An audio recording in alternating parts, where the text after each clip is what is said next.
savez, la presse des régions travaille dans des conditions difficiles, vous l'avez dit tout à l'heure, avec pour la plupart le strict minimum en termes de moyens et une prise en charge salariale dérisoire. Cette rencontre est donc pour nous l'occasion de porter à votre attention un certain nombre de sollicitations au nom des professionnels des médias de la capitale du rail. Monsieur le ministre, les journalistes, techniciens, cadreurs, animateurs exerçant dans des stations de télévision ou de radio communautaires, des sites d'information générale et des radios communautaires, je l'ai dit, abattent au quotidien un travail titanesque dans le seul souci de permettre aux citoyens sénégalais de jouir de leur droit à l'information, que l'ancien chef de dont la plupart n'ont pas de siège, et l'octroi de bourses d'études pour renforcer la formation des journalistes et techniciens de la communication. Monsieur le ministre, nous ne saurions terminer ce plaidoyer sans évoquer la nécessité d'une pacification des relations presse-pouvoir de plus en plus éprouvées. Nous sommes pour une collaboration constructive, pour une presse libre, responsable, actrice d'une démocratie forte et digne de respect. Merci de votre aimable... Chers invités en vos rangs, pas tout protocole confondu. Chers confrères journalistes, c'est avec un immense plaisir que je prononce ce discours en ma qualité de secrétaire général de la Convention des jeunes reporters du Sénégal, zone ouest, qui regroupe Thiès, Pau et Tivaouane. Comme vous le savez sans doute, la Convention des jeunes reporters est devenue une organisation incontournable dans le paysage médiatique sénégalais. Loin d'être fortuit, ce statut est le fruit d'un travail acharné de femmes et d'hommes passionnés par cette belle profession qu'est le journalisme. La Convention magnifie le travail des associations de la presse locale avec lesquelles elle entretient d'excellentes relations pour mieux servir notre dénominateur en commun, le journalisme. Monsieur le ministre, les préoccupations des reporters correspondants sont nombreuses, mais permettez-moi de revenir sur nos revendications essentielles. Tout d'abord, la revalorisation du statut des correspondants est un enjeu majeur pour la Convention qui est en quête permanente de solutions à cette incidente question. En effet, la grande majorité des correspondants se retrouvent avec des salaires dérisoires et peinent ainsi à mener une vie décente.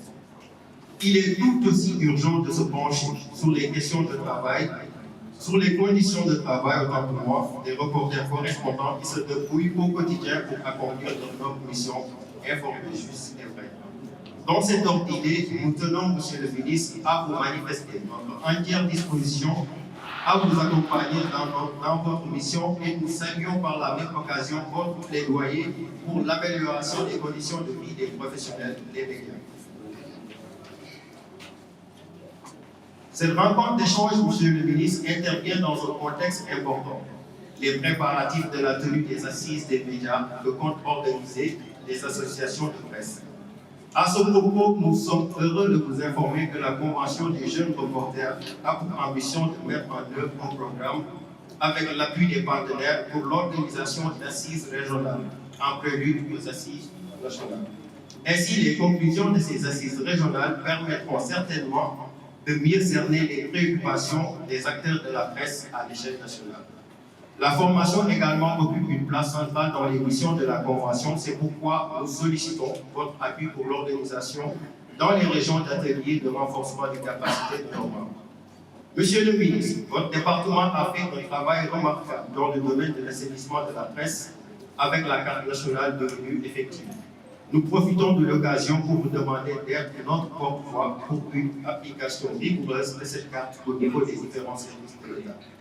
Je ne saurais terminer, Monsieur le ministre, sans vous remercier pour l'occasion, pour l'organisation de cette rencontre qui nous aura permis de vous rappeler les véritables difficultés des reporters au niveau de notre zone.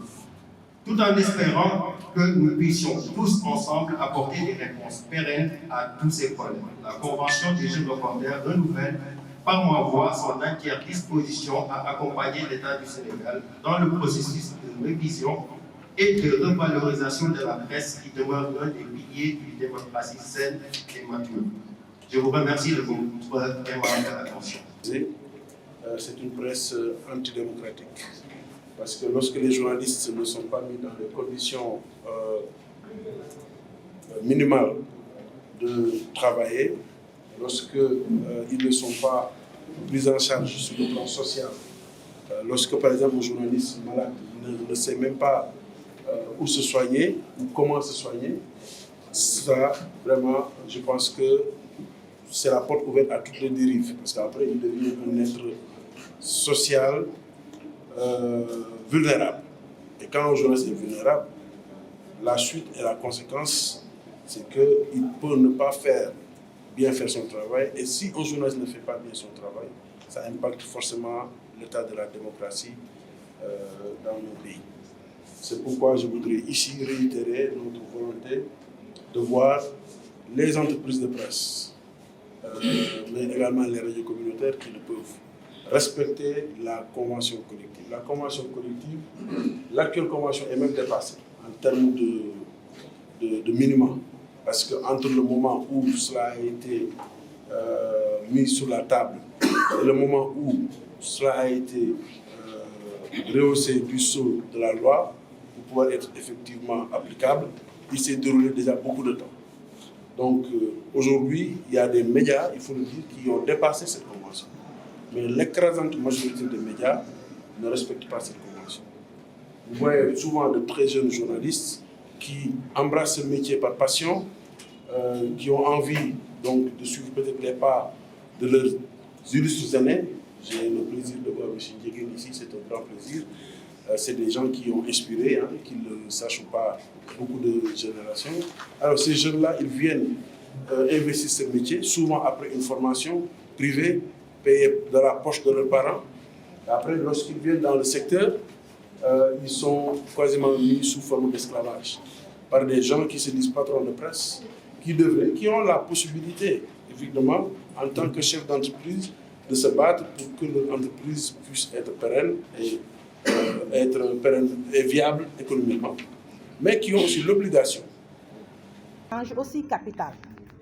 Monsieur le ministre, Mesdames les représentants et Messieurs les représentants des acteurs des médias, c'est avec joie que je prends la parole au nom des radios associatives et communautaires du Sénégal, en ma qualité de membre du conseil d'administration, point focal de la région de Thiès, des départements Thiès et Tivaouane, que je partage avec mon confrère Lamine Diakhaté de la Cortière pour le département de Mbour.